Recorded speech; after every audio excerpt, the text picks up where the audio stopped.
One of the things that we've witnessed with Donald Trump being on the scene is a fracturing or an outing of rational Republicans. A scant number. That's why when I talk about Republicans and with such venom and vitriol, it's because of the vast majority of the Republican Party is now just a cult for Donald Trump. And you can handpick a few, but if you can pick 10 Republicans out of a party of tens of millions, it's not the balance that people think it is. If just because you can pick out a Liz Cheney and Adam Kinzinger or a Geoff Duncan, like I'm going to talk about today, it doesn't mean that there's a balance in rationality. You got a few people who actually color themselves patriots and care about the continuation of democracy in America. But on the whole, most Republicans don't give a shit about that. But here's Geoff Duncan on CNN yesterday. Actually, I don't know when this video is going to post, so it might have been the day before. Here's Geoff Duncan, the former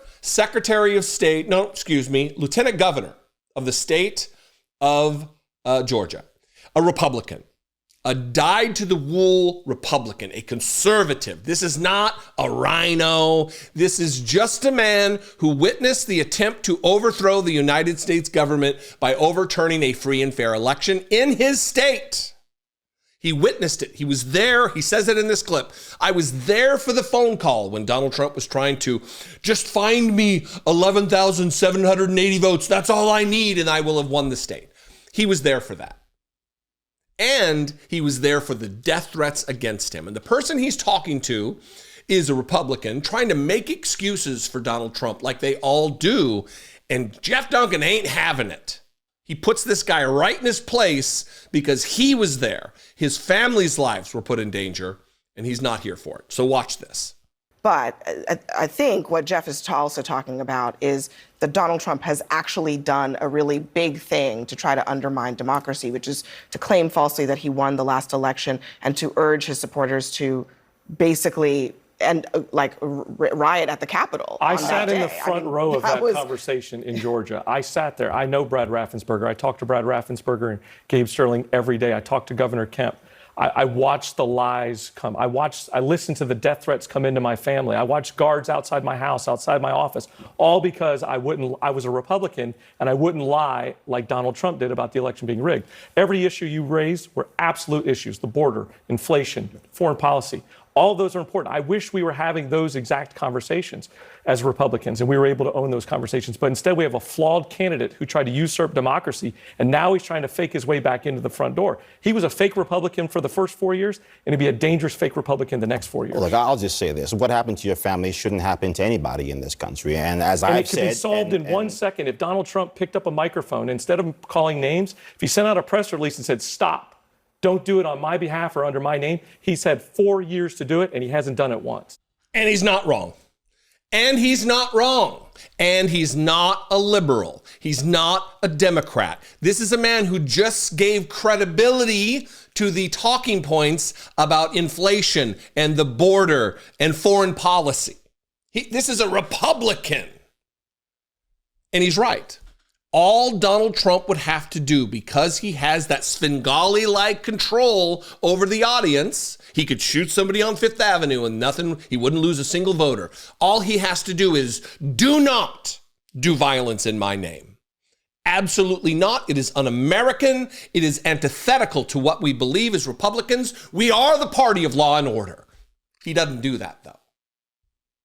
So for the guy to sit there and well, yeah, that shouldn't have happened to you, but,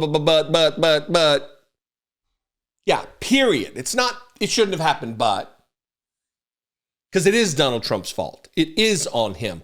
All he has to do is say, stop. Don't do it. But just like he stood by while the insurrection was happening at the United States Capitol, just like he stood by for 187 minutes or whatever it was, he's doing it now. He'll continue to do it because violence is chaos, and chaos is what he wants. So what do you do with this, Republicans? I mean, I know what they will do. They will besmirch him. They will denigrate him. They'll call him a rhino, a Republican in name only, even though he's dedicated his life to public service in the Republican Party. He has dedicated his career to forwarding Republican policy objectives, damaging foreign policy or policy objectives, not a federal person, so he doesn't have anything to do with foreign policy, but whining about the border, whining about inflation, these things that are not the problem Republicans say they are. He still talks about them. He's not a rhino. He's a conservative Republican who just endorsed Kamala Harris and is going to be voting for Kamala Harris because the existential threat that he has witnessed Donald Trump pose to America and the continuation of democracy and democratic representation in this country. So if Republicans, a few, are coming out, it tells you everything that you should need to know about what this race is about and just how much of a clear and present existential danger that Donald Trump poses. It's on paper. We have a 900-page report, the part that's public, of Project 2025, that Donald Trump knows is radical. And the reason he knows it, and the reason we know he knows it, is because he's trying to distance himself from it. The rest of these people know too. Anyway, I'd love to know what you think. You can sound off in the comments. We can talk about it there. If you're from Georgia, what do you think of Geoff Duncan?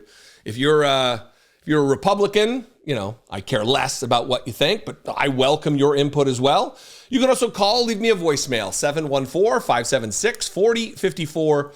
And of course, as always, you can email me daily at dollemore.com. Follow me on social media if that's your thing. I'm at Dollemore everywhere. I'd love to see you there. And I'll see you next time. Until then, be genuine. Take care of one another.